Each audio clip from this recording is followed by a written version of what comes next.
Welcome, weary traveler of the modern world. Tonight, we're going to journey back through the mists of time, to an age when the very act of getting drunk was both a necessity and an art form. Settle into your most comfortable position, perhaps adjusting your pillow just so, and prepare to drift through the taverns, monasteries, and humble homes of medieval Europe, where alcohol wasn't just entertainment, it was survival. Before we begin this gentle voyage through history, I invite you to become part of our community of fellow insomniacs and history enthusiasts. Please take a moment to subscribe to our channel, give this video a thumbs up, and in the comments below, tell us what time it is where you are and which corner of the world you're listening from. Are you tucked into bed in Toronto at midnight? Perhaps stirring your morning coffee in Melbourne at dawn? We love knowing where our voices travel across this spinning globe. Now, close your eyes if you wish, and imagine yourself stepping through a doorway not of wood and iron, but of time itself. The air grows thicker, heavy with the scent of wood smoke and something fermented, something that speaks to humanity's oldest relationship with altered consciousness. You're entering a world where water could kill you, but ale might save you. Where monks were the master brewers, and where getting drunk wasn't just socially acceptable, it was practically mandatory for survival. The medieval world, spanning roughly from the 5th to the 15th centuries, was a place where intoxication served purposes our sanitized modern minds can barely fathom. Alcohol wasn't the weekend indulgence we know today. It was breakfast, lunch, and dinner. It was medicine and antiseptic. It was communion with the divine and escape from the brutally mundane. Picture, if you will, a world without modern plumbing, where rivers ran thick with the refuse of cities, where wells were contaminated by the very people who depended on them. In this world, fermentation wasn't just a happy accident. It was a life-saving process that killed the microscopic demons that lurked in water, though they didn't know what bacteria were, only that ale kept them alive while water often brought death. Tonight, we'll wander together through 4 distinct landscapes of medieval intoxication. We'll begin in the humble homes where families brewed their daily bread in liquid form. Then we'll step into the sacred halls of monasteries, where holy men perfected the art of divine inebriation. We'll venture into the raucous taverns where strangers became friends over shared cups of questionable ale. And finally, we'll witness the grand feasts of nobility, where wine flowed like rivers and diplomatic relations were sealed with shared goblets. So breathe deeply, let your shoulders drop, and prepare to become drunk not on alcohol, but on the slow, methodical rhythms of a world that moved at the pace of seasons, not seconds. Let's begin our journey in the most intimate of spaces, the medieval home. Imagine walking through the wooden door of a typical peasant dwelling in 13th century England. The door creaks on its leather hinges, and you're immediately enveloped by warmth and a symphony of scents that tell the story of daily survival. The first thing that strikes you isn't the darkness, though the only light comes from a small window covered in oiled parchment and the gentle glow of a central fire. No, what captures your attention is the smell. Yeasty, slightly sour, with undertones of grain and herbs. It's the perfume of fermentation, as constant in this home as the breathing of its inhabitants. In the corner, near the warmth of the hearth but not too close to the flames, stands what might be the most important piece of furniture in this entire dwelling, the brewing vessel. It's not the gleaming copper kettle you might imagine, but rather a large wooden tub, scarred by years of use, its interior stained dark by countless batches of ale. Around it, like devotional objects in a shrine, are arranged the tools of the household brewer's trade. Meet Matilda, though she's never been called anything but Mattie by those who know her. She's 43 years old, which makes her practically ancient by medieval standards, though her hands remain steady and her knowledge of brewing runs as deep as the village well. This morning, like every morning for the past 25 years, she begins the ritual that will keep her family alive for another day. The process begins before dawn, in that quiet hour when the world exists in shades of gray. Maddie moves with the practiced efficiency of someone performing a sacred rite.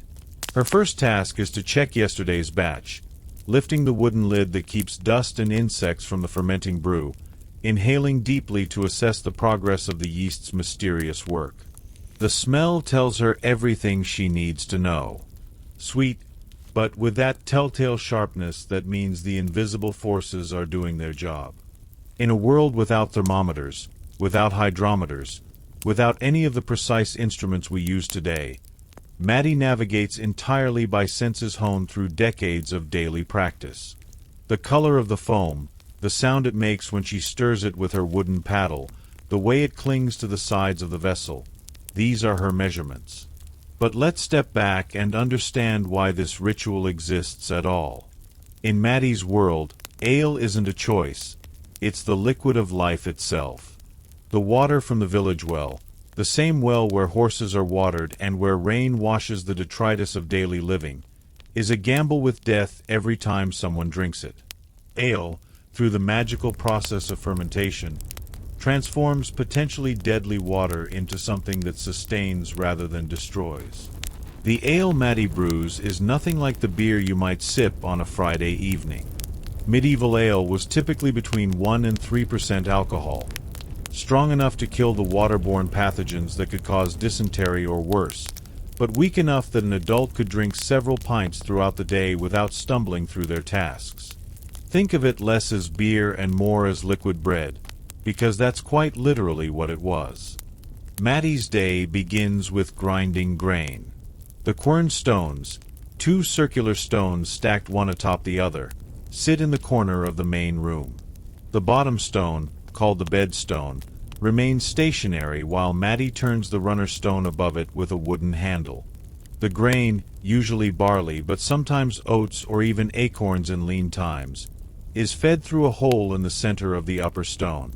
The grinding produces a coarse meal, nothing like the fine flour we know today. The sound of grinding fills the morning air, a rhythmic scraping that neighbors would recognize as the first note in the daily symphony of survival. Maddie's children, those still young enough to live at home, know this sound means the day has truly begun. It's their alarm clock, their call to consciousness. Once ground, the grain must be malted, a process that begins days before this morning's grinding. Maddie soaks the barley in water, then spreads it on clean cloths, keeping it damp and warm until tiny shoots begin to emerge from each grain. This process, which she calls awakening the grain, converts the starches in the barley into sugars that the yeast can consume. When the shoots reach just the right length, about the width of the grain itself, she dries the malted barley over the fire, filling the house with a sweet, toasted aroma. The brewing itself is a careful dance of temperature and timing, performed entirely without instruments. Maddie boils water in her largest iron pot, then adds the ground malt, stirring constantly with a long wooden paddle worn smooth by years of use. The mixture, called wort, must be kept at just the right temperature, hot enough to extract the sugars from the grain, but not so hot that it burns.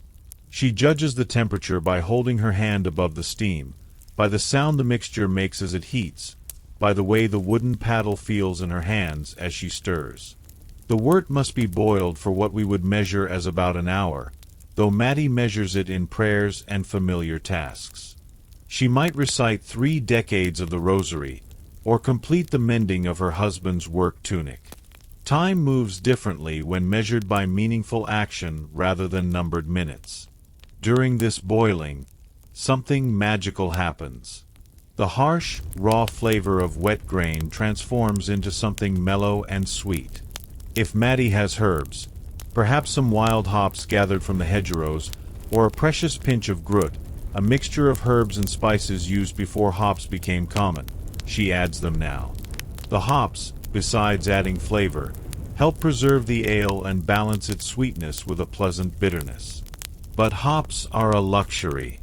More often, Maddie relies on whatever herbs she can gather. Meadowsweet for sweetness, ground ivy for bitterness, heather for flavor and mild intoxication beyond what the alcohol provides. Each region, each household, has its own traditional blend of flavoring herbs, recipes passed down from mother to daughter like precious heirlooms. The cooled wort is then poured into the wooden brewing tub, and here comes the most mysterious part of the process, the addition of yeast. But Maddie doesn't call it yeast, because the concept doesn't exist yet. She calls it godesgoed or barm, and she thinks of it as a divine gift that transforms the sweet liquid into ale. Her barm comes from the foam of previous batches, carefully preserved in a small covered pot and treated with a reverence due to something miraculous. She adds the barm to the cooled wort, perhaps whispering a prayer or crossing herself.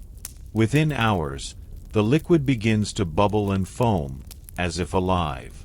Indeed, it is alive, teeming with millions of microscopic organisms working to transform sugar into alcohol and carbon dioxide. But to Maddie, this transformation is pure magic, a small miracle that happens in her kitchen every few days. The ale will be ready to drink in 2 to 3 days, though it's often consumed much sooner. Medieval ale doesn't keep well. Without the preservative effect of significant amounts of alcohol, it begins to sour within a week. This means Maddie is constantly brewing, always having one batch fermenting while another is being consumed, in an endless cycle that defines the rhythm of her household. But brewing isn't just Maddie's responsibility. In medieval England, ale brewing was almost exclusively women's work, so much so that the terms brewster, female brewer, and alewife were common occupational titles. Women like Maddie held a kind of sacred knowledge, understanding the mysterious processes that kept their families alive. They were the keepers of the yeast cultures, the guardians of the brewing schedules, the ones who could tell by smell and sight whether a batch would be good or whether it needed to be fed to the pigs. This domestic brewing created its own social structures. Neighbors would often share yeast cultures, trading barm for other necessities. A woman known for consistently good ale might find herself at the center of her community's social network, her brewing tub a gathering place where gossip was exchanged along with recipes and techniques. The children in households like Maddie's grew up understanding that ale was as essential as bread, as necessary as the roof over their heads.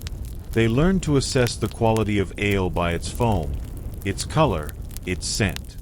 A child of 5 could tell you whether yesterday's batch was ready to drink or needed another day to work. They learned that the foam on top of fermenting ale could predict the weather, that certain smells meant the batch had gone bad and would need to be started over. And they drank it, these medieval children, because there was often no alternative.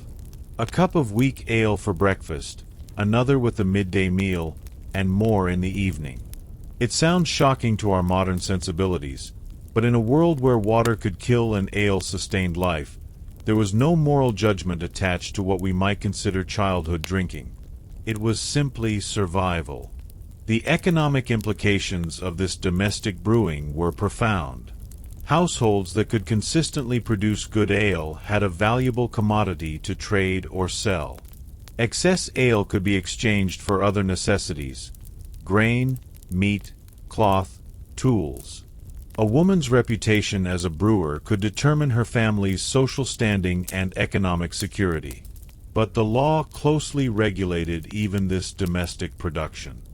The assize of ale, established in medieval England, set standards for quality and pricing.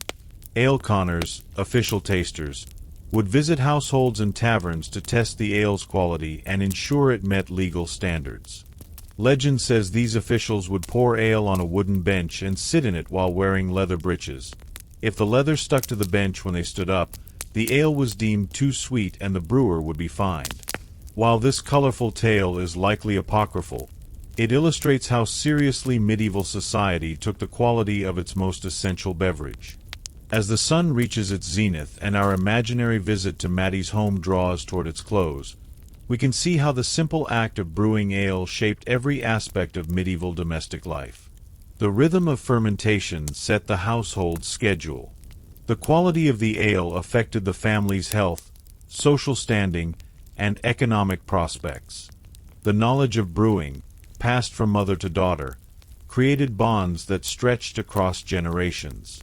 Tonight, as you settle into sleep, perhaps you'll dream of that yeasty sweet aroma that filled Maddie's home each morning. Perhaps you'll hear the gentle bubbling of fermenting ale, a sound as constant in the medieval home as the crackling of the fire. And perhaps you'll appreciate, in your drowsy state, the simple miracle of clean water flowing from your tap, a luxury beyond Maddie's wildest imagination, but one that would have eliminated the necessity for her daily brewing ritual. The domestic brewery was the foundation upon which all medieval intoxication was built. From these humble homes came not just the ale that sustained daily life, but the knowledge and techniques that would eventually create the great brewing traditions we know today. Every monastery brewery, every tavern, every royal feast began with women like Maddie, standing before their wooden tubs in the pre-dawn darkness, performing the ancient alchemy that transformed grain and water into liquid life itself. From the humble domestic brewery, our journey now carries us through heavy wooden gates, past stone walls that have stood for centuries, into the sacred silence of medieval monasteries. Here, in these cloistered communities, the simple necessity of brewing ale evolved into something approaching divine art. Close your eyes and follow me through the morning mist that clings to ancient stones, where the sound of our footsteps echoes in corridors that have witnessed 1,000 years of quiet devotion. Imagine yourself crossing the threshold of a Benedictine monastery in Bavaria, perhaps in the year 1250. The air here feels different, thicker with incense and contemplation, yet still carrying that familiar undercurrent of fermentation that speaks to our journey through medieval intoxication. But here, unlike in Maddie's simple home, the brewing has been elevated from mere survival to something approaching spiritual practice. The monks rise for lauds while the world still sleeps, their voices joining in plainsong that drifts across the courtyard like audible fog. But even in this hour of prayer, the brewery does not sleep.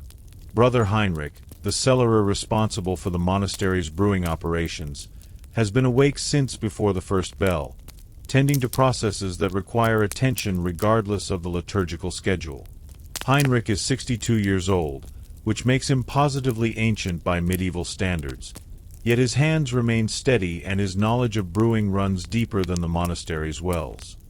He has spent 43 years perfecting techniques that transform the simple ale-making of the outside world into something that approaches the miraculous. Under his guidance, this monastery produces not just the weak ale that sustains daily life, but also stronger brews that can preserve for months, travel great distances, and command prices that help fund the community's charitable works. The monastery brewery is a cathedral to fermentation.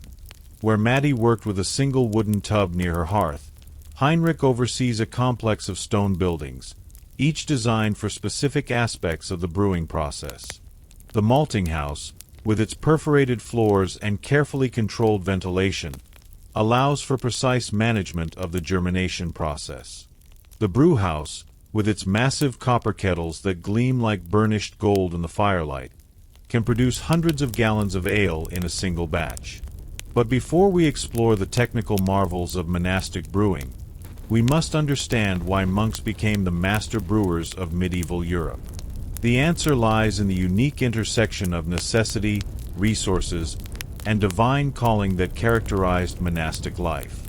First, there was the rule of Saint Benedict, which governed daily life in monasteries across Europe. This rule prescribed specific amounts of wine or ale for each monk, typically a hemina, about half a pint, of wine per day, or its equivalent in ale when wine wasn't available. But more than just permission to drink, the rule made the provision of alcohol a religious obligation. The cellarer, like our brother Heinrich, was charged with ensuring that this daily ration never failed, making brewing not just a practical skill but a sacred duty. The monasteries also possessed advantages that ordinary households could never match. They had capital to invest in sophisticated equipment, access to learning that allowed them to document and refine their techniques, and most importantly, stability.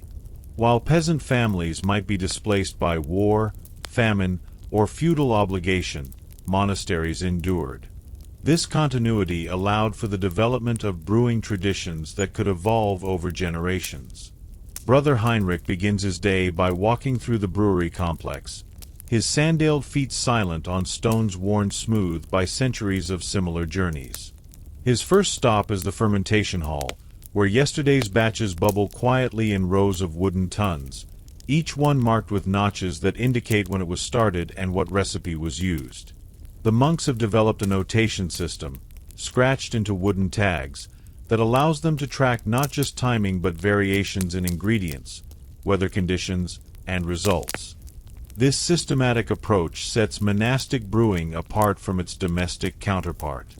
Where Matty relied on intuition and inherited wisdom, Heinrich and his fellow monks treat brewing as a science, though they wouldn't use that word. They experiment with different grains, various herbs, alternative fermentation times. They keep records, comparing batches made in different seasons, noting which techniques produce the best results under various conditions. The sound that dominates the early morning brewery is not the grinding of grain, that was done yesterday, but the gentle crackling of fires being coaxed to life beneath the great copper kettles. These kettles, some large enough for a man to sit in comfortably, represent an enormous investment of the monastery's resources. The copper was likely imported from mines hundreds of miles away, shaped by skilled craftsmen, and transported at great expense to this remote location. But the investment pays dividends in the form of precise temperature control and even heating that wooden vessels simply cannot provide. Heinrich's assistant, Brother Thomas, tends the fires with the same devotion he brings to copying manuscripts in the scriptorium. The flames must be hot enough to bring the wort to a vigorous boil, but not so fierce that they scorch the precious liquid. Thomas judges the fire's readiness not just by its appearance but by its sound, the way the flames whisper or roar against the copper, the subtle changes in tone that indicate perfect combustion. The grain used in monastic brewing comes from the monastery's own fields, tended by the monks themselves or by lay workers under monastic supervision. This control over raw materials allows for a consistency impossible in the outside world. The barley is selected not just for quantity but for quality, with individual ears examined and inferior grains removed.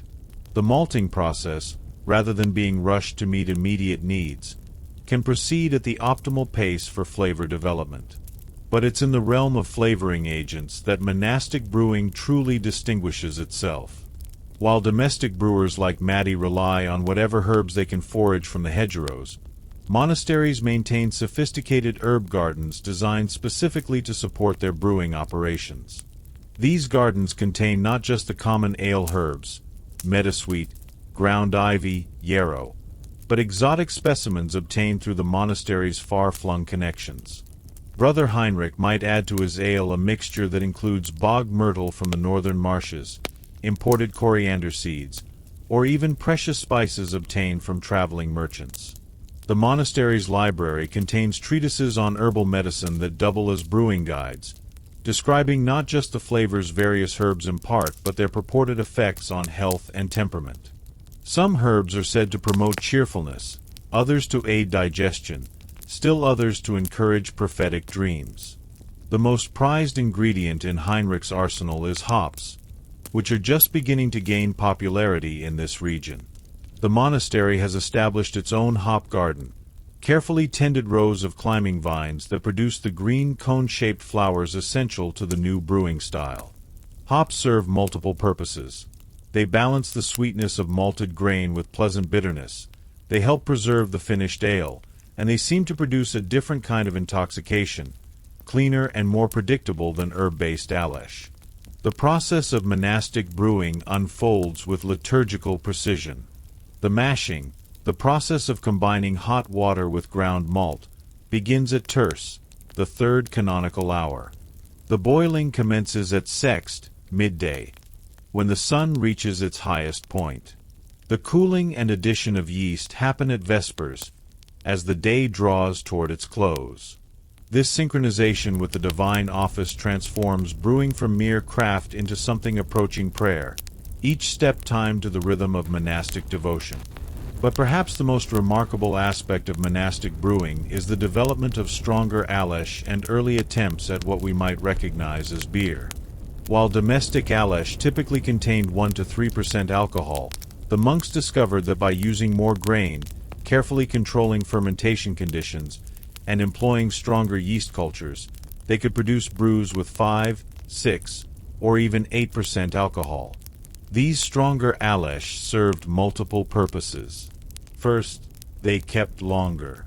The higher alcohol content acted as a natural preservative, allowing the monastery to build up stores of ale that could last through winter months when brewing might be difficult or impossible. Second, these stronger Alesh could be traded or sold, providing income that supported the monastery's charitable works and building projects. Third, they served ceremonial purposes. Special Alesh for feast days, for welcoming important visitors, for celebrating the completion of major liturgical seasons. The monks also began experimenting with what they called double and triple Alesh, terms that survive today in certain beer styles. These weren't necessarily twice or 3 times as strong, but rather indicated increasingly sophisticated brewing processes. A triple ale might involve multiple additions of grain during the brewing process, or extended fermentation periods that produced more complex flavors. Brother Heinrich maintains 3 distinct types of ale simultaneously. The small ale, similar to what Matty brews at home, provides the daily ration for the monks and lay workers. The abbey ale, stronger and more flavorful, is served to guests and on feast days. And the reserve ale, his masterpiece, aged in wooden casks for months until it develops the complex, wine-like character that has made this monastery's reputation known across Europe. The economic implications of monastic brewing extended far beyond the monastery walls. Monasteries became centers of technical innovation, developing new techniques that gradually spread to secular brewers. They established trade networks, shipping their Alesh to other monasteries and to wealthy customers in distant cities. Some monasteries became so renowned for their brewing that they attracted visitors from across Europe, pilgrims who came as much for the ale as for spiritual purposes. The social role of monastic brewing also differed significantly from its domestic counterpart. While Matty's brewing served her immediate household, the monastery brewery served the entire local community. During times of famine or disaster, monasteries often provided ale to surrounding villages, sometimes free of charge as an act of Christian charity. The monastery became a reliable source of safe drinking liquid when local water sources failed or when domestic brewing supplies ran short. But monastic brewing also represented a tension within medieval Christianity between asceticism and indulgence. While monks took vows of poverty and simplicity, they also created some of the finest alcoholic beverages in Europe. This paradox was resolved through the doctrine that excellence in brewing, like excellence in manuscript illumination or stone carving, was a form of worship, a way of offering the best of human craftsmanship to the glory of God. The daily consumption of alcohol within monasteries followed patterns that might seem shocking today but made perfect sense in the medieval context. Monks typically received their ration of ale with each meal, and additional amounts during periods of heavy physical labor or illness. The stronger Alesh were reserved for special occasions, but even these were consumed with regularity that would raise eyebrows in our modern world. Brother Heinrich, for instance, might consume 3 to 4 pints of various Alesh over the course of a typical day. Small ale with his morning meal, abbey ale at dinner, and perhaps a cup of the precious reserve ale before Compline, the final prayer of the day. Yet by medieval standards, this represented moderation rather than excess. The Alesh were considered nutritious, providing calories and vitamins that might otherwise be lacking in the monastic diet.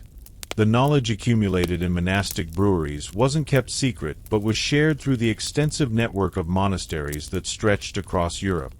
Monks traveling between houses carried with them not just letters and books but also yeast cultures, brewing recipes, and innovations in technique.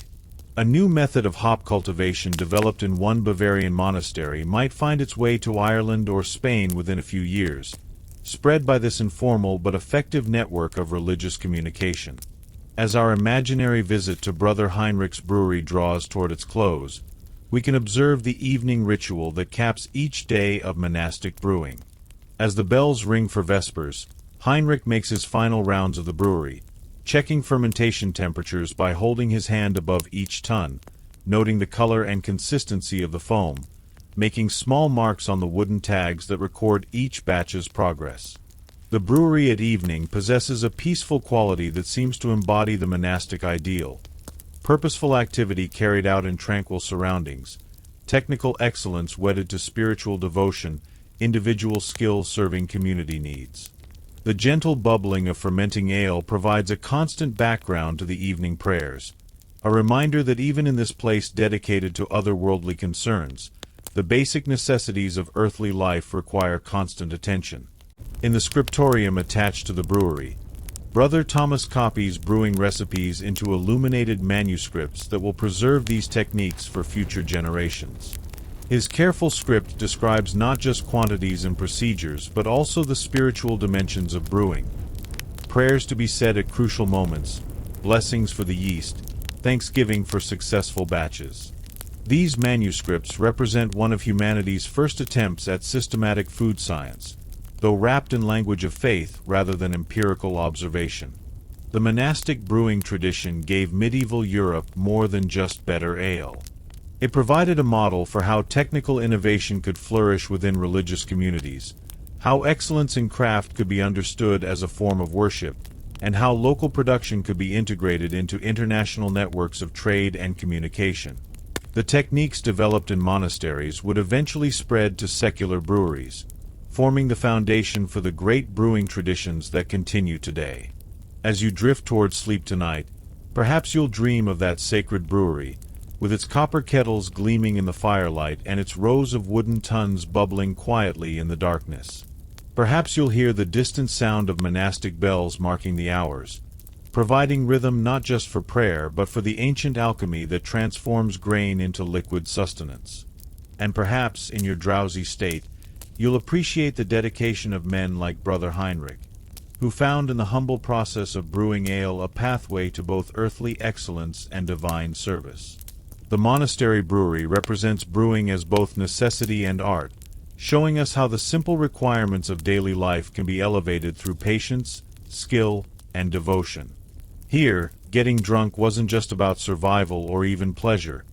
It was about participating in the divine creative process, transforming the fruits of the earth into something that nourished both body and spirit. From the sacred silence of the monastery, our journey now carries us through cobblestone streets slick with morning dew, past the workshops of cobblers and smiths, toward the warm glow spilling from beneath heavy wooden doors. We're approaching the medieval tavern, that essential institution where private brewing became public communion, where strangers became friends over shared cups, and where the gentle art of getting drunk transformed from individual necessity into collective ritual. Listen carefully, and you can hear it before you see it. The low murmur of voices mixing with the clink of pottery cups, the occasional burst of laughter that spills out into the street like ale foaming over the rim of an overfilled vessel. The tavern calls to travelers and locals alike with a warmth that speaks to something fundamental in human nature: the need to gather, to share stories, and to find community in the simple act of drinking together. Agnes begins her brewing day before dawn, but unlike domestic brewers, she works with the assistance of 2 serving girls and a boy whose primary job is maintaining the fires beneath her brewing kettles. The scale of operation requires more than the simple wooden tubs used in homes. Agnes owns 4 large copper vessels, inherited from her husband but maintained and occasionally replaced through the tavern's profits. These kettles, arranged in a line in the brewery courtyard, allow her to have multiple batches in various stages of completion simultaneously. The grain Agnes uses comes from a network of suppliers that stretches across the surrounding countryside. She maintains relationships with specific farmers, visiting their fields during harvest season to inspect the quality of their barley and oats. This attention to ingredients sets successful tavern keepers apart from those who simply buy whatever grain is cheapest. Agnes knows that the reputation of her ale depends on consistency, and consistency begins with reliable sources of quality raw materials.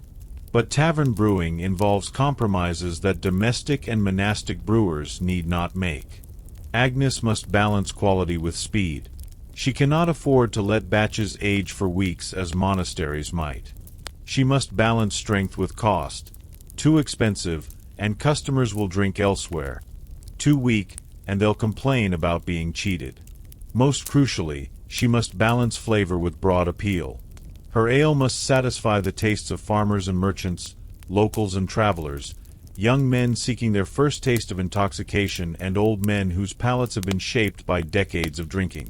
The morning we join Agnes in her work, she's preparing what she calls her house ale, the standard brew that forms the backbone of her business.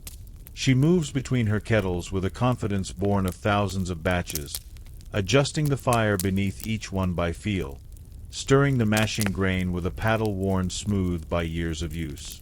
The process follows the same basic pattern as domestic brewing, but scaled up and systematized to meet commercial demands. Agnes employs techniques learned through years of serving demanding customers.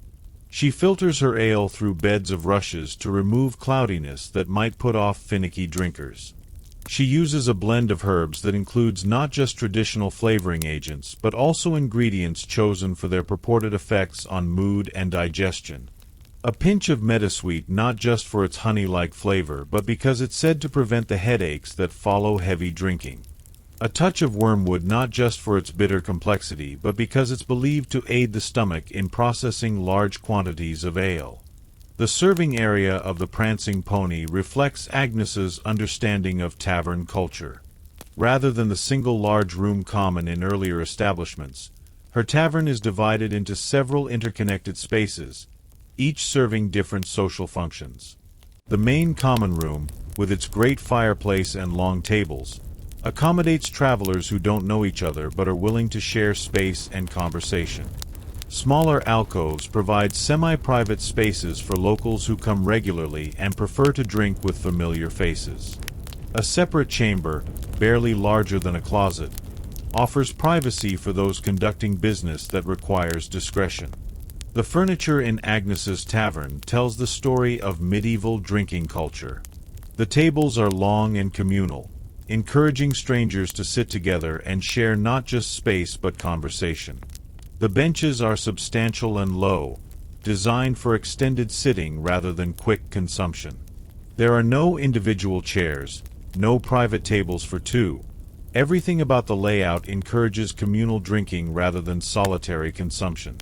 Agnes stocks her tavern with an array of drinking vessels that reflect both practical needs and social hierarchies. Common laborers drink from simple pottery cups, thick and sturdy enough to withstand rough handling but cheap enough to replace when inevitably broken.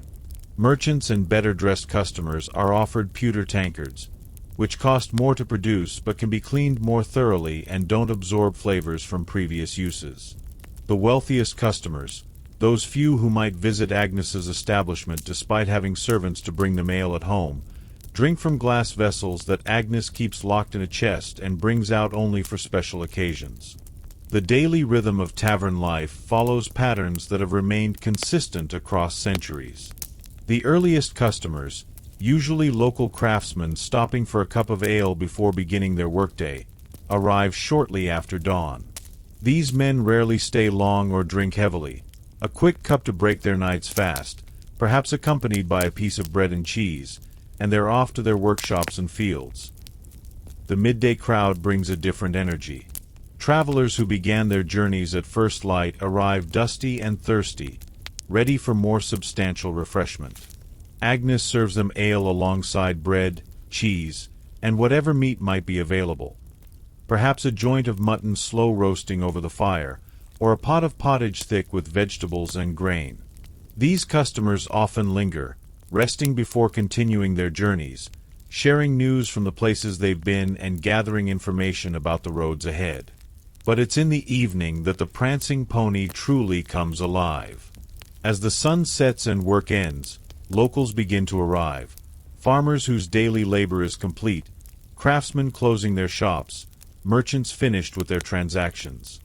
These are Agnes's regular customers, men and women who come not just for ale but for companionship, for the warmth of community that makes the isolation of medieval life bearable. The evening crowd transforms the tavern's atmosphere completely. What was quiet and businesslike during the day becomes animated and social. Conversations that began between strangers over shared tables continue late into the night. Games of chance emerge, dice carved from bone, simple gambling that adds excitement to the evening's drinking. Someone produces a lute or a simple wooden flute, and singing begins, voices raised in harmonies made richer by ale and camaraderie. Agnes moves through this evening crowd like a conductor orchestrating a complex performance. She knows when to offer another round and when to suggest that a customer has had enough. The social aspects of medieval tavern drinking extend beyond mere consumption to encompass rituals that bind communities together. The sharing of rounds, where each member of a group takes turns purchasing ale for everyone, creates bonds of reciprocity that extend beyond the tavern walls. The custom of drinking toasts, whether to absent friends, successful ventures, or religious figures, transforms individual drinking into collective ritual. Agnes facilitates these customs through both her serving practices and her understanding of tavern etiquette. She knows which groups traditionally drink together, which individuals should be offered the honor of purchasing the first round, how to diplomatically handle situations where someone cannot afford to reciprocate when others have bought drinks. Her success as a tavern keeper depends not just on brewing good ale but on maintaining the social environment that makes her establishment a place where people want to gather. The tavern also serves as a kind of informal courthouse where disputes are aired and sometimes resolved. Agnes has witnessed countless arguments over business transactions, property boundaries, romantic entanglements, and family obligations. Sometimes these disputes escalate into violence, but more often they're resolved through the mediation of other customers, the wisdom of respected regulars, or simply the mellowing effect of shared ale and conversation. The economic impact of establishments like the Prancing Pony extends far beyond their immediate operations.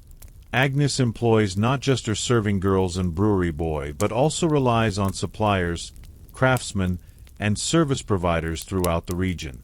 Her need for grain supports local farmers. Her requirements for pottery, metalwork, and building maintenance provide income for local artisans. The taxes she pays help fund the roads and bridges that bring customers to her door. The customers Agnes serves also contribute to the broader economy through their tavern-centered socializing.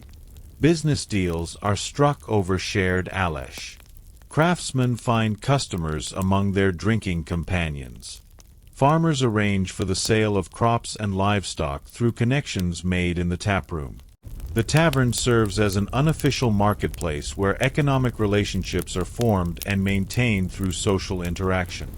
As our evening at the Prancing Pony draws toward its close, we can observe the nightly ritual that ends each day's business. Agnes begins the subtle process of encouraging customers to finish their drinks and head home.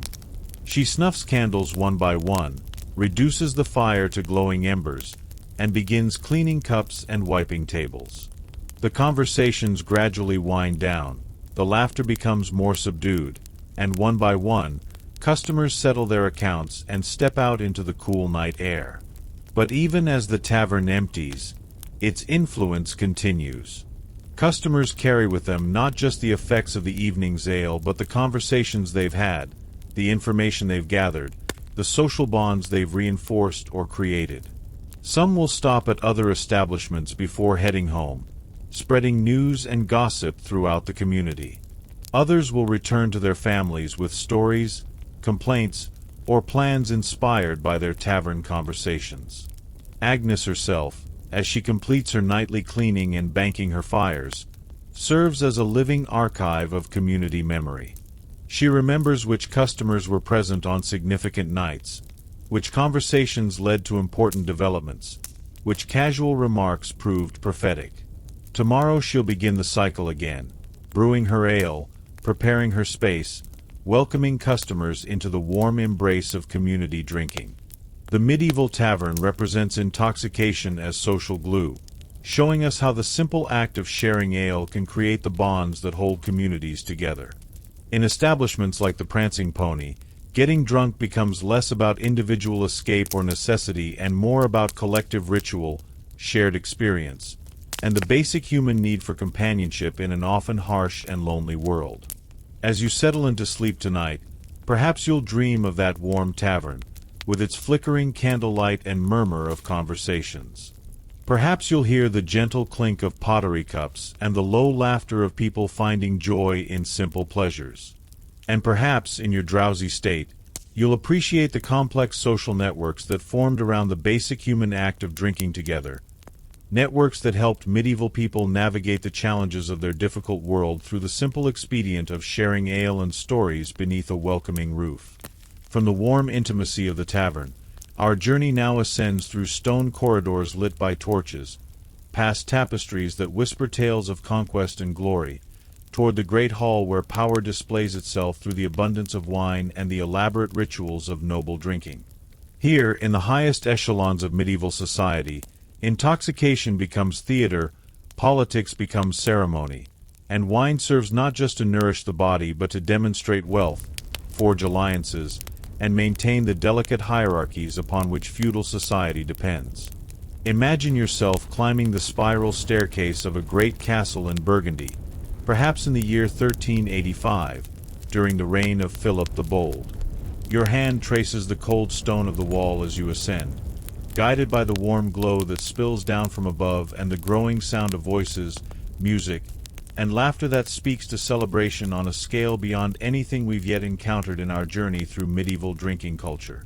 The great hall that opens before you as you reach the top of the stairs exists in a different world entirely from Maddie's simple home, Brother Heinrich's monastery, or even Agnes's welcoming tavern. This is a space designed to overwhelm, to announce the power and sophistication of its owner through every architectural detail and decorative element. The vaulted ceiling soars overhead, painted with scenes of courtly romance and martial glory. Massive tapestries cover the stone walls, their rich colors and intricate designs representing wealth beyond measure. And at the center of it all, stretching nearly the length of the hall, stands the high table where Duke Philip himself presides over this evening's feast. But before we can understand the drinking culture of medieval nobility, we must first appreciate the wine itself, that precious liquid that transforms mere sustenance into political tool, social marker, and artistic medium. Unlike the ale we've encountered in homes, monasteries, and taverns, the wine flowing in noble halls comes from vineyards that may be hundreds of miles away, carried by merchants who risk their fortunes on the fragile cargo that can turn to vinegar with a few days of poor weather or rough handling. The Duke's wine cellar, carved into the living rock beneath the castle, contains treasures that rival the gold in his treasury. Here, in the cool darkness maintained at precisely the right temperature by centuries of careful construction, rest casks and amphorae from across the known world. Wine from the slopes of Burgundy, where monks have perfected viticulture over generations. Vintages from the Loire Valley, with their delicate flavors that speak of chalk soil and careful tending. Sweet wines from distant Cyprus, carried by Venetian merchants across dangerous seas. And most precious of all, wine from the Holy Land itself, each bottle a liquid relic blessed by the very soil where Christ walked.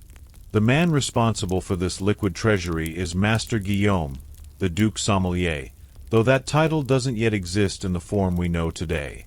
Guillaume holds the position of butler, a word that comes from the Old French bouteiller, meaning the keeper of bottles. But his role encompasses far more than simply managing wine storage. Guillaume is diplomat, purchasing agent, quality inspector, and guardian of traditions that stretch back generations.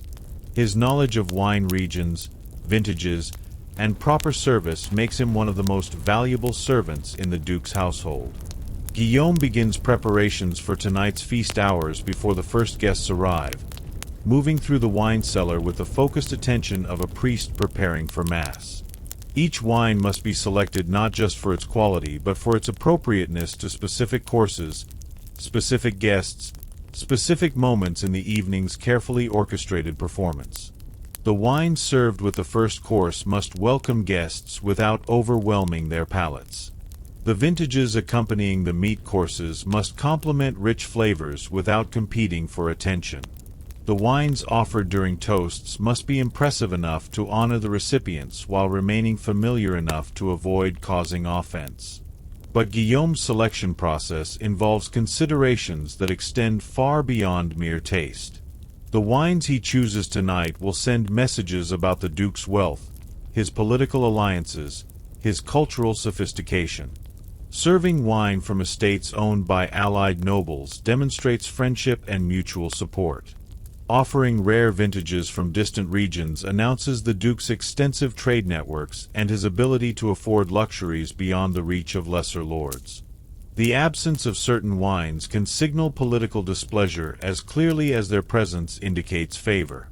The serving of noble wine involves rituals as complex as any religious ceremony. Guillaume personally tastes each wine before it's brought to table, not just to ensure quality but to demonstrate that the wine contains no poison, a very real concern in an age when political assassination through toxic substances was an accepted, if dangerous, tool of statecraft. This ritual tasting, performed with silver cups that were believed to detect certain poisons by tarnishing, provides both practical safety measures and ceremonial gravitas. The vessels from which noble wine is consumed tell their own story of medieval luxury and craftsmanship. While peasants drink from pottery and tavern customers use pewter, noble goblets are works of art in their own right. Some are carved from single pieces of rare wood, their surfaces inlaid with precious metals and gems. Others are crafted from silver or gold, their weight and warmth in the hand announcing their value to anyone who lifts them. The most precious goblets are made from exotic materials: rhinoceros horn, believed to neutralize poison, narwhal tusk, rare beyond measure, or even carved from single large gems that catch and reflect the torchlight like liquid fire.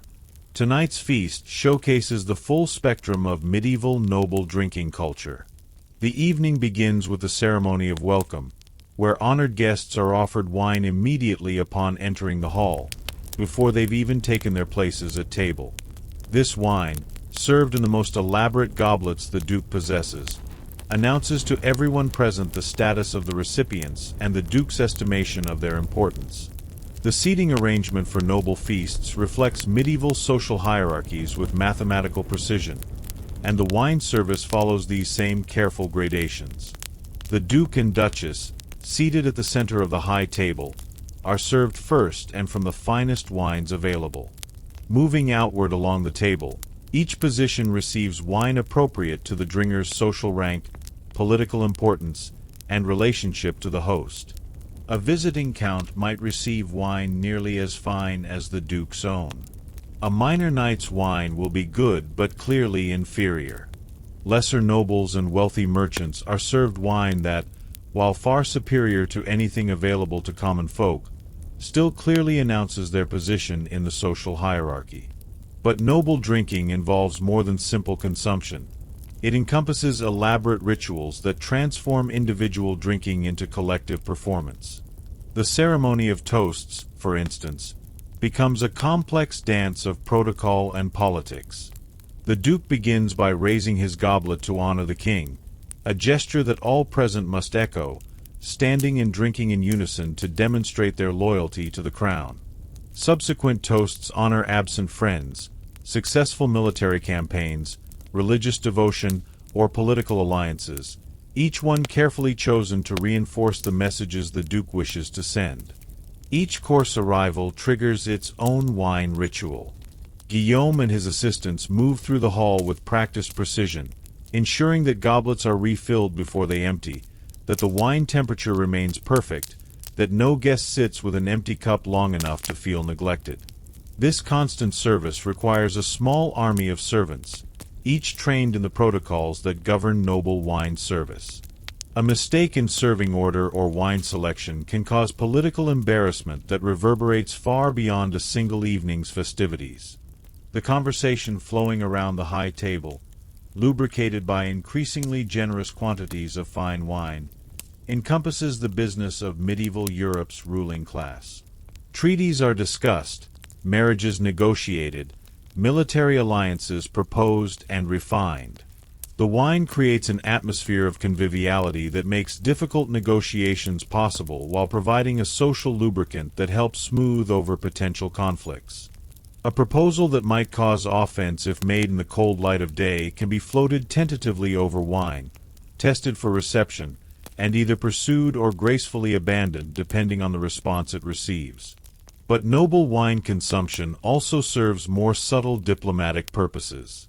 The Duke's choice to serve wine from specific regions sends messages about his political alignments and trade relationships.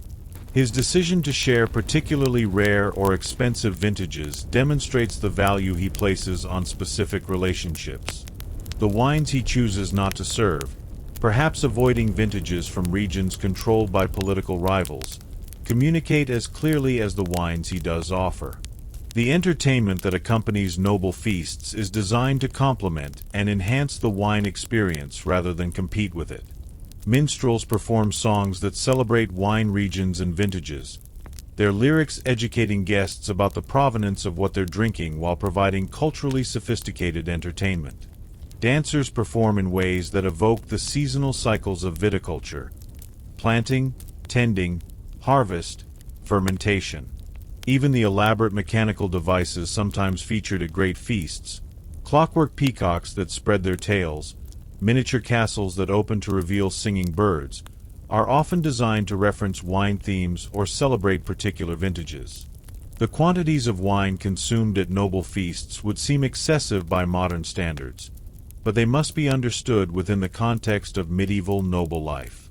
These feasts often lasted for hours, sometimes extending late into the night or even resuming the following day. The wine was consumed slowly, over the course of many courses and much conversation, allowing for substantial intake without the immediate intoxication that might result from consuming similar quantities more quickly. Additionally, the rich food served at noble feasts helped absorb alcohol and slow its effects on the system. The political implications of noble wine culture extended far beyond individual feasts or celebrations. The wine trade itself became a tool of diplomacy, with regions seeking to curry favor with powerful nobles by providing access to their finest vintages. Monasteries offered their best wines to secular leaders in exchange for protection and patronage. Merchants built fortunes by securing exclusive access to particular wine regions and using those connections to gain entry into noble courts. The seasonal rhythms of noble wine consumption followed patterns dictated not just by the agricultural calendar but by the political and social cycles of medieval aristocratic life. Harvest season brought celebrations of the new vintage, with elaborate ceremonies marking the first tasting of wines from estates owned by the nobility. Winter feasts emphasized aged wines that had been carefully stored and developed complex flavors over years of patient cellaring. Spring celebrations called for lighter wines that complemented the season's renewal and optimism. The storage and aging of noble wines represented a significant investment in both time and resources. The Duke's wine cellar contains vintages that are decades old, some inherited from his father and grandfather, others acquired through conquest or particularly successful diplomatic negotiations. These aged wines serve multiple purposes. They provide flavors impossible to achieve with younger vintages. They demonstrate the continuity of noble families across generations, and they represent a form of liquid wealth that can appreciate in value over time. The knowledge required to properly manage noble wine collections was considerable and highly specialized. Guillaume maintains detailed records of each wine's provenance, age, and appropriate uses. He understands which wines improve with age and which should be consumed while young. He knows which vintages pair well with specific foods and which are best reserved for particular ceremonial occasions. This knowledge makes him invaluable to his employer and gives him a form of job security rare among medieval servants. The medical theories of medieval nobility also influenced wine consumption patterns in ways that seem strange to modern understanding. Wine was believed to possess specific properties that affected both physical health and mental disposition. Red wines were thought to be hot and dry, making them appropriate for consumption during cold weather or by individuals with naturally cold temperaments. White wines were considered cool and moist, suitable for warm weather and for those with hot dispositions. The timing of wine consumption, the foods with which it was paired, and even the vessels from which it was consumed were all believed to influence its effects on health and character. The religious aspects of noble wine consumption created interesting tensions between Christian teachings about moderation and the social requirements of aristocratic hospitality. The Church generally tolerated, and sometimes even celebrated, wine consumption among the nobility, recognizing both its necessity for diplomatic and social functions and its symbolic connection to the Eucharist. However, church officials also preached against the sin of drunkenness and the moral dangers of excessive indulgence. Noble families navigated these competing demands by emphasizing the ceremonial and diplomatic aspects of their wine consumption while downplaying its purely hedonistic elements. The international nature of noble wine trade created cultural exchange opportunities that extended far beyond simple commerce. Wine merchants carried not just beverages but news, ideas, artistic influences, and technological innovations between regions. A merchant bringing wine from Italian vineyards might also carry manuscripts, artistic techniques, or architectural plans. Those importing wines from Germanic regions could bring information about military innovations or political developments. The wine trade thus served as one of medieval Europe's most important networks for cultural and intellectual exchange. The craft knowledge involved in medieval winemaking represented centuries of accumulated wisdom passed down through generations of vintners. The timing of harvest, the methods of fermentation, the techniques for clarification and preservation. All of these arts had been refined over centuries of trial and error. The best wine regions had developed specific practices perfectly adapted to their local conditions, creating distinctive styles that couldn't be replicated elsewhere. This regional specificity made certain wines irreplaceable and highly prized by nobles who understood and appreciated their unique characteristics. The elaborate rituals surrounding noble wine service also served practical purposes beyond mere display. The careful protocols governing wine selection and service helped ensure that guests received wines appropriate to their status and preferences, reducing the likelihood of social awkwardness or political offense. The ritualized tasting procedures helped detect spoiled wines before they could embarrass the host or harm guests. The formal structure of wine service provided a framework within which complex social and political interactions could unfold smoothly. As our evening in the Duke's Great Hall draws toward its close, we can observe the gradual transformation that wine has worked on the assembled company. Conversations that began with formal diplomatic language have evolved into more personal exchanges. Political rivals find themselves discovering common interests over shared appreciation for particular vintages. Young nobles who entered the evening tongue-tied in the presence of their elders now participate confidently in discussions of military strategy or territorial disputes. The wine has done what wine has always done. It has created a social atmosphere where human connections can form and flourish despite the barriers that formal hierarchies might otherwise impose. But even as the evening's formal program concludes, the wine service continues. Guillaume and his staff move through the hall offering final cups to guests who might wish them, ensuring that no one leaves feeling that their host's hospitality was incomplete. Some guests will retire to private chambers where wine will be available throughout the night. Others will gather in smaller groups to continue conversations begun at the high table, their discussions lubricated by additional wine and freed from the constraints of formal protocol. The Duke himself, as host, must balance his own wine consumption carefully throughout the evening. He must drink enough to demonstrate that he shares fully in the celebration and to show proper respect for the wines being served.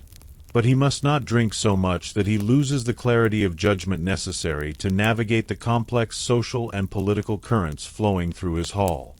This balance, between participation and control, between hospitality and discretion, represents one of the essential skills of medieval noble leadership. The economic impact of noble wine consumption extended throughout medieval society in ways that reached far beyond the immediate participants in aristocratic feasts. The demand for fine wine supported not just vintners and wine merchants, but also the craftsmen who created the vessels from which wine was consumed, the servants who managed wine service, the scholars who studied and wrote about wine, and the artists who incorporated wine themes into their work. The wine trade provided employment for countless individuals and generated tax revenues that helped fund the infrastructure of medieval states. The legacy of medieval noble wine culture can be traced through the institutions and traditions that survive today. The great wine regions of France, Germany, and Italy that still produce the world's finest wines were largely established during the medieval period by noble families and monastic communities. The protocols governing formal wine service, though simplified, still influence how wine is presented at state dinners and diplomatic receptions. The association between fine wine and social status, between rare vintages and special occasions, between wine service and hospitality, all of these connections were forged in medieval great halls like the one we visited tonight. As you prepare for sleep, let your mind wander through that magnificent hall, with its soaring ceilings and rich tapestries, its gleaming goblets and precious wines. Perhaps you'll dream of Guillaume moving through the wine cellar, selecting vintages with the care of a curator choosing artworks for display. Perhaps you'll hear the gentle clink of golden goblets and the satisfied murmur of nobles engaged in the complex dance of medieval diplomacy. And perhaps, in your drowsy state, you'll appreciate the intricate ways that wine served not just as beverage but as language, speaking messages of power and alliance, wealth and sophistication, tradition and innovation in a world where such communications could mean the difference between war and peace, prosperity and disaster. The Wine of Kings represents intoxication as performance art, showing us how the simple act of drinking could be transformed into elaborate theater that served political, social, and cultural purposes far beyond mere consumption. In the great halls of medieval nobility, getting drunk became a carefully orchestrated display of power, wealth, and sophistication, a liquid language that spoke volumes about status, alliance, and the complex hierarchies that governed medieval society. And so our journey through the intoxicated landscapes of medieval Europe draws to its gentle close. We have walked together through 4 very different worlds, each united by the common human need to transform the simple grains and fruits of the earth into something that could sustain not just the body but the spirit. From Maddie's humble kitchen to Brother Heinrich's sacred brewery, from Goodwife Agnes's welcoming tavern to the Duke's magnificent hall, we have witnessed the countless ways that medieval people found to get drunk, and in doing so, to survive, to connect, to celebrate, and to find meaning in lives that were often harsh beyond our modern comprehension. As you settle deeper into your comfortable bed tonight, surrounded by the conveniences of our modern world, take a moment to appreciate the remarkable contrast between their lives and ours. When you wake tomorrow morning, you will turn a handle and clean. Safe water will flow from your tap. Water that has been filtered, treated, and tested to ensure it poses no threat to your health. You will never need to choose between the risk of waterborne disease and the necessity of daily intoxication. You will never need to master the complex art of brewing just to keep your family alive through another week. The medieval people we've met tonight lived in a world where alcohol wasn't a choice but a necessity, where getting drunk wasn't recreation but survival. Maddie stood before her wooden tub each morning not because she enjoyed brewing but because she had no alternative. Brother Heinrich perfected his monastic Alesh not as a hobby but as a sacred duty to his community. Agnes maintained her tavern not just as a business but as an essential service to travelers who needed safe places to rest and drink. The Duke's elaborate wine ceremonies weren't mere entertainment but crucial tools of diplomacy and governance. Yet in their necessity, they found artistry. In their survival, they discovered joy. In their daily rituals of fermentation and consumption, they created traditions that shaped the very fabric of their society. The slow rhythms of brewing, the patient waiting for grain to malt, for wort to ferment, for ale to clear, taught them lessons about time and patience that our instant world has largely forgotten. They understood that the best things cannot be rushed, that quality emerges from careful attention to process rather than speed of production. The social bonds forged over shared cups of ale or wine created networks of mutual support that helped medieval communities survive plagues, famines, wars, and the countless smaller disasters that threatened daily life. When strangers met in Agnes's tavern and discovered common ground over pottery cups of her house ale, they weren't just sharing a drink, they were weaving the social fabric that made civilization possible. When nobles raised golden goblets in elaborate toasts, they weren't just consuming expensive wine, they were performing the delicate negotiations that maintained peace between powerful factions. The knowledge embedded in medieval drinking culture represents centuries of accumulated human wisdom about agriculture, chemistry, nutrition, and social organization. The women who maintained yeast cultures and passed brewing secrets from mother to daughter were preserving genetic resources and technical knowledge that kept their communities alive. The monks who experimented with different grains and herbs were conducting some of humanity's first systematic food science research. The merchants who carried wines across dangerous routes were building the trade networks that would eventually connect the entire world. Even the failures and tragedies embedded in medieval drinking culture teach us valuable lessons. The periodic outbreaks of ergotism caused by contaminated grain, the social disruptions caused by harvest failures that left communities without adequate brewing supplies, the political conflicts that erupted when wine trade routes were disrupted, all of these remind us how precarious life was for people who lacked our modern systems of food safety, global commerce, and emergency response. The medieval understanding of intoxication differed fundamentally from our own.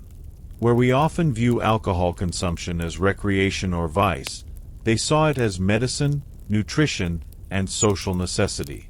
Their Alashan wines contained vitamins and calories that supplemented often inadequate diets. The herbs they added provided genuine therapeutic benefits, even if they didn't understand the scientific mechanisms involved. The social rituals surrounding drinking created psychological support systems that helped individuals cope with stresses and traumas that might otherwise have overwhelmed them. The seasonal rhythms that governed medieval brewing connected people intimately to the natural world in ways that our climate-controlled environments make difficult to imagine. They knew the taste of ale brewed from grain harvested under August sun versus September rain. They understood how winter temperatures affected fermentation rates and summer heat influenced spoilage. They lived according to rhythms dictated not by mechanical clocks, but by the agricultural calendar that determined when ingredients would be available and when brewing conditions would be optimal. The diversity of medieval drinking traditions reminds us that there is no single correct way to relate to alcohol. Each region, each social class, each religious tradition developed its own approaches to intoxication based on local conditions, available resources, and cultural values. The weak Alesh of English peasants served different needs than the strong wines of Burgundian nobles. The carefully regulated monastery breweries operated according to different principles than the competitive taverns of commercial districts. This diversity suggests that healthy relationships with alcohol can take many different forms, depending on context and purpose. The technological innovations driven by medieval brewing needs contributed to advances that extended far beyond alcohol production. The development of precise temperature control for brewing led to improvements in metalworking and cooking. The need to transport wine and ale safely over long distances spurred innovations in barrel making and preservation techniques. The requirement for accurate measurement of ingredients encouraged the development of better scales and standardized units of measure. The economic systems that grew up around medieval alcohol production created some of Europe's first complex commercial networks. The wine trade connected regions separated by hundreds of miles, creating relationships that transcended political boundaries and cultural differences. The taxation of ale and wine provided crucial revenue streams for developing governments. The regulation of taverns and breweries established precedents for commercial law that influence business practices to this day. The literary and artistic traditions that emerged from medieval drinking culture gave us some of our most enduring cultural expressions. The tavern songs that entertained Agnes's customers evolved into folk traditions that survive in various forms today. The illuminated manuscripts that recorded monastic brewing techniques represent some of the finest examples of medieval book arts. The ceremonies and rituals surrounding noble wine consumption influenced court culture throughout Europe and established traditions of hospitality that continue to shape diplomatic practice. But perhaps most importantly, the medieval relationship with intoxication reminds us of the fundamental human need for altered consciousness, for temporary escape from the challenges of daily life, for the social bonding that occurs when people share experiences that slightly loosen the constraints of ordinary awareness. Every culture in human history has developed some form of intoxication, some way of briefly stepping outside normal consciousness to find relief, insight, connection, or simple pleasure. The medieval Europeans we've encountered tonight found in alcohol a solution to multiple problems simultaneously. It kept them alive when water was dangerous. It brought them together when life was isolating. It provided calories when food was scarce. It offered medicine when doctors were few. It created joy when existence was often grim. It facilitated the complex social negotiations necessary for community survival. In our modern world, with our specialized institutions and advanced technologies, we have developed separate solutions for each of these needs.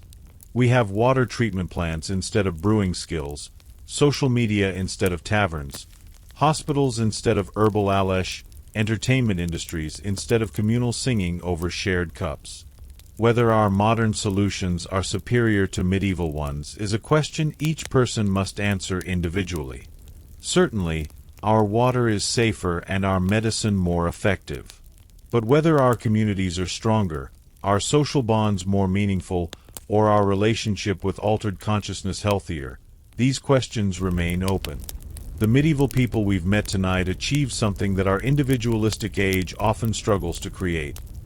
They turned necessity into community, survival into art, and the simple act of getting drunk into a practice that wove together the practical and spiritual aspects of human existence.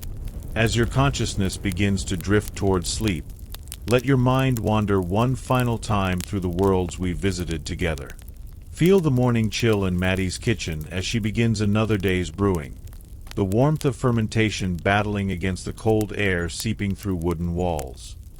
Hear the gentle splash of water on grain, the whispered prayers over mysterious yeast, the satisfied sigh of a family beginning another day with safe liquid sustenance.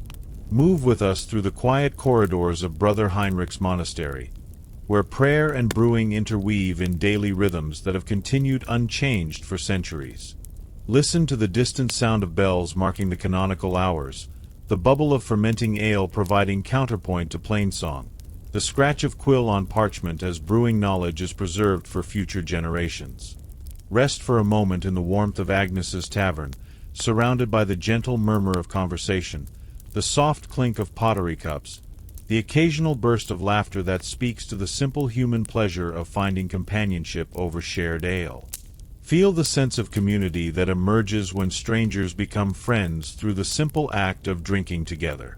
And finally, let yourself be transported one last time to the Duke's Great Hall, with its soaring spaces and precious wines, its elaborate ceremonies and whispered negotiations.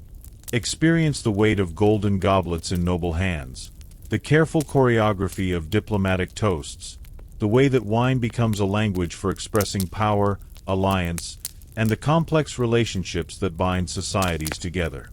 In all these places, among all these people, in all these different approaches to the ancient art of getting drunk, we find the same fundamental truth.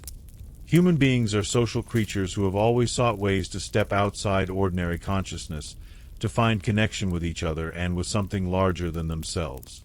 The medieval Europeans we've encountered tonight developed some of humanity's most sophisticated approaches to this universal need, creating traditions that balanced individual pleasure with community welfare, temporary escape with practical necessity, earthly enjoyment with spiritual aspiration. Their world is gone now, swept away by centuries of change that have transformed every aspect of human life. The water that threatened Maddie's family flows clean from modern taps. The knowledge that Brother Heinrich preserved in manuscripts has been superseded by scientific understanding. The communities that gathered in Agnes's tavern have been replaced by different forms of social organization. The diplomatic ceremonies of Duke Philip's court have evolved into modern international relations. But the human needs that drove their elaborate drinking cultures remain constant.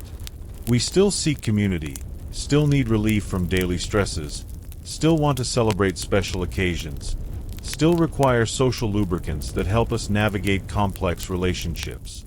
We still find in shared consumption, whether of alcohol or other substances, a pathway to temporary transcendence of ordinary consciousness. We still use intoxication as medicine, recreation, spiritual practice, and social bonding tool. The medieval people we've met tonight would find our modern world strange beyond comprehension, but they would recognize the fundamental human experiences that drive our own relationships with altered consciousness. They would understand our need for relaxation at the end of difficult days, our desire to mark special occasions with special drinks, our use of social consumption to build and maintain relationships. They might even appreciate the global reach of modern wine and beer cultures, seeing in them the fulfillment of their own dreams of trade networks and cultural exchange. As sleep begins to claim you, carry with you the gentle rhythms we've discovered together. The patient timing of fermentation, the seasonal cycles of harvest and storage, the daily rituals that transformed necessity into art. Let the slow, steady bubbling of medieval Alesh provide the soundtrack for your dreams. Let the warmth of medieval hearths surround you as you drift into rest. Let the sense of community that emerged from shared cups and collective rituals remind you that even in our modern world of individual solutions and private spaces, we remain fundamentally connected to each other through the simple, ancient practices that make us human. Tomorrow you will wake to a world unimaginably different from the medieval Europe we've explored tonight. But tonight, in the space between waking and sleeping, you can rest in the knowledge that across centuries and cultures, human beings have found ways to transform the simple fruits of the earth into sources of comfort, community, and gentle intoxication. The art of getting drunk is as old as civilization itself, and in understanding how our ancestors practiced this art, we perhaps come to understand ourselves a little better. Sleep well, fellow traveler. Dream of yeast and hops, of wooden tuns and copper kettles, of pottery cups and golden goblets, of the countless people across the centuries who found in the ancient practice of fermentation a pathway to survival, community, and joy. And perhaps when you wake, you'll carry with you some small appreciation for the complex traditions that lie behind every sip of alcohol consumed in our modern world. Traditions that stretch back through Agnes's tavern, through Brother Heinrich's brewery, through Maddie's humble kitchen, to the very dawn of human civilization itself.